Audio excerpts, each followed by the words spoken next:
Gentlemen, welcome back to the channel.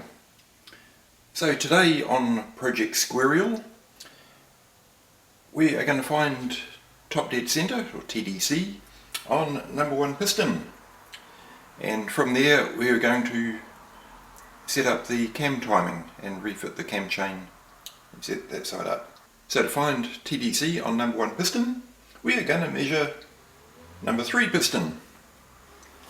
The reason why we're doing that is because on the square 4 with the 2 crankshafts, there are 2 gears in here connecting them.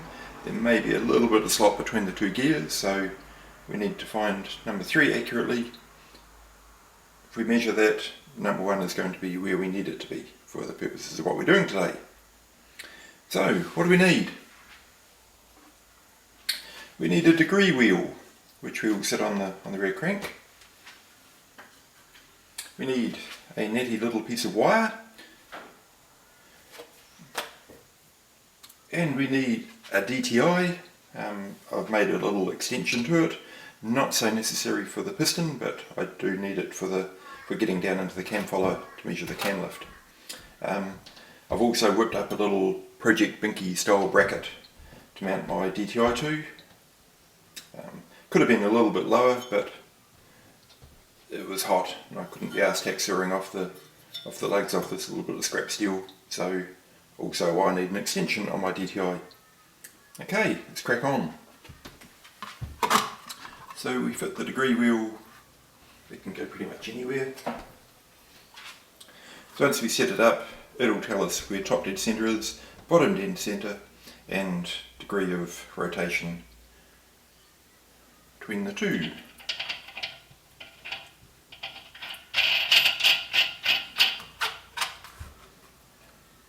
Doesn't need to be super tight. In fact, I'm going to want to be able to turn it once we get closer to the mark. I've bent up a little bit of wire. I'm just going to bolt that to the crankcase leg. So it's going to sit in here somewhere, and that'll be our marker wire. Once I've found TDC on number 1, I'm going to put a timing mark on the front crankshaft. Not necessary for the job that we're doing today, but later on when I come to do the ignition timing, that'll come in very handy. Save me doing this again.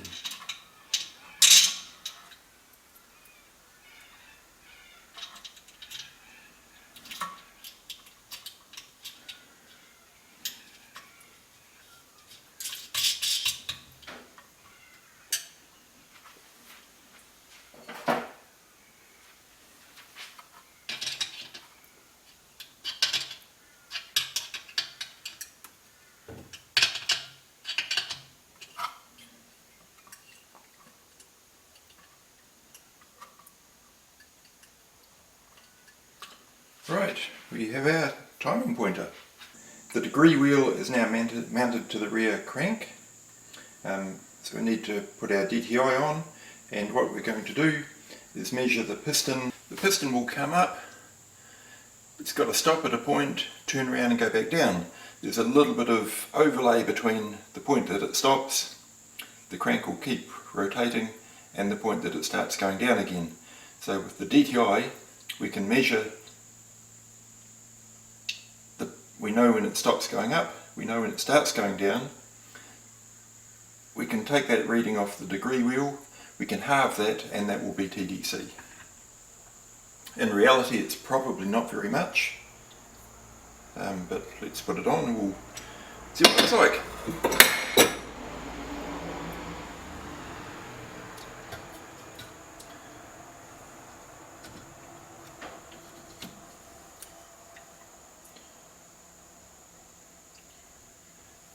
So we're not too worried about zeroing the DTI at this stage, because we're just looking for that lift up, lift down.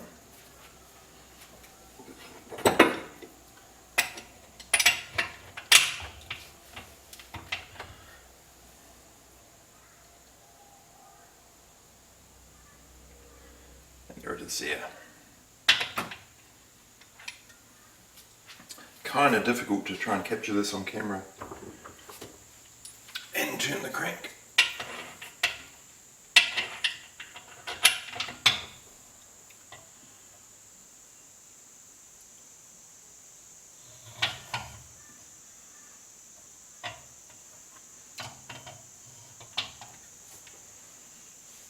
It's around about there, so we'll get them.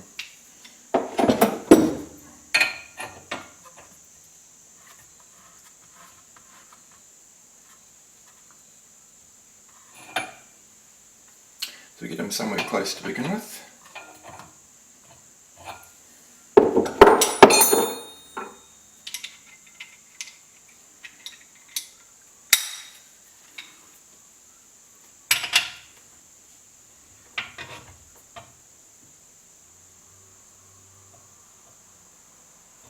Okay, that's going down.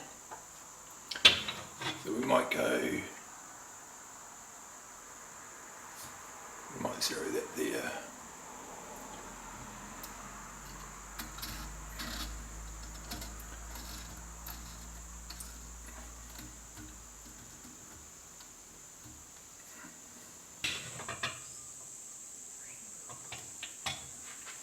Okay, so TDC on the dial gauge is about there, so we'll just zero him.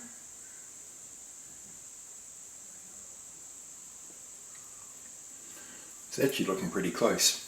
We'll just double check this. I'll go 0.1 of a mil before, 0.1 of a mil after. We'll check the reading on the degree wheel and we'll halve that and that'll be our TDC.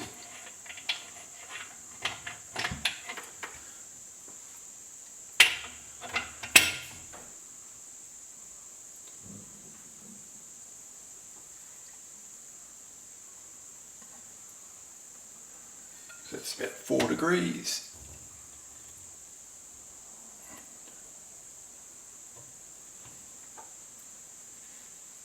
Yeah, we were actually pretty blooming close.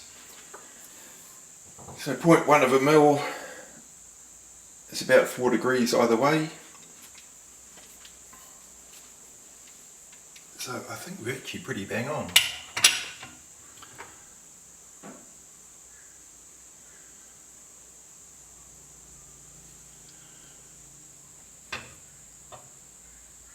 There is TDC. And TDC on our pointer, good guess. Pretty much bang on there. Well, I've got that all in place, and before we move on to cam lift, in fact we don't need to see that side anymore, just as a reference. Because we're going to be working on the cam side now. So what I'm going to do now, I'm just going to put a mark on the front camshaft, and I'll put a mark on that face here just with a vivid marker, and that will be our TDC mark for when I'm setting the ignition timing way in the future. Right, change the DTI around so I can measure the cam follower lift, and then we can set up the cam position and put the timing chain back on. Yay! So we've set the rear crank to TDC. We found that on our degree wheel with our DTI. So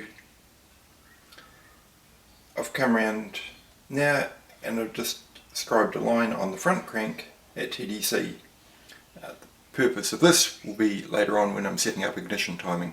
Next on the agenda is to go back and refit the timing chain and set the cam timing. So we're setting number 1 piston via our degree wheel that we set up earlier. We're setting that to 105 degrees after top dead center, and then from there we put our DTI with my little extension pointer I made onto number 1 inlet valve, and we need to set maximum cam lift. We need to set maximum cam lift for number 1 inlet valve at 105 degrees after top dead center, and put the gears on, and that should be good to go. After we've refitted the timing chain, I'll do a checksum on that just by plotting on a graph paper the lift of the camshaft in relation to the degree wheel, and that will tell us if we've got the timing right or not. The other thing we need to do is figure out which of the lobes on that camshaft is going to be number 1 inlet, because I've potentially got 4 on this side of the block. Obviously it's not going to be 4 on the other side, but I've got 1 and 3 cylinders, and I've got exhausts on the outside, I've got inlets on the inside. Which one's going to be? Pretty simple.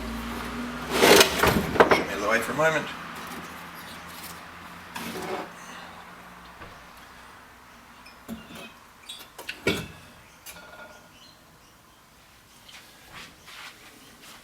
Pretty simple. I've just mounted the rocker blocks on number 1 and 3 where they sit. I can see that the two outside camshafts are both for exhaust valves. Next one over is number 1 inlet and the last one is number 3 inlet. So 1, 2, 3, third lobe in is going to be the one I need to measure. Simples.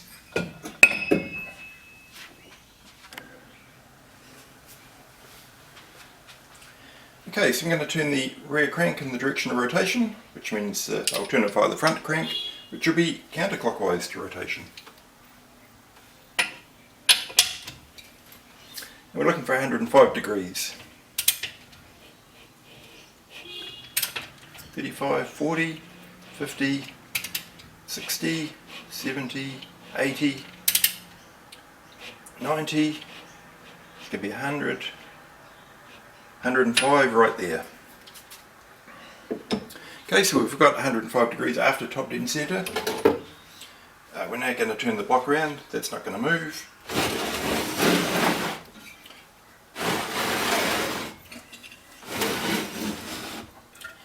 I'm now going to reset my little binky bracket so my DTI can reach number 3 lobe. I'll set that at bottom of its lift. We'll zero it in, then I'm going to turn the camshaft until I find maximum lift. After a little bit of fiddling with my binky bracket, I end up having to swap it into a different pair of holes on the cylinder block, but that's okay. I was able to find a point with the DTI that I could get far enough down the cam follower hole. I was able to get to a point where I was able to pick up the cam follower with my DTI. I've double checked that the crankshaft is 105 degrees after top dead centre, so now it's just a matter of picking up number 3 cam lobe. Hopefully you can see that, it's starting to lift now. Oop, there's full lift.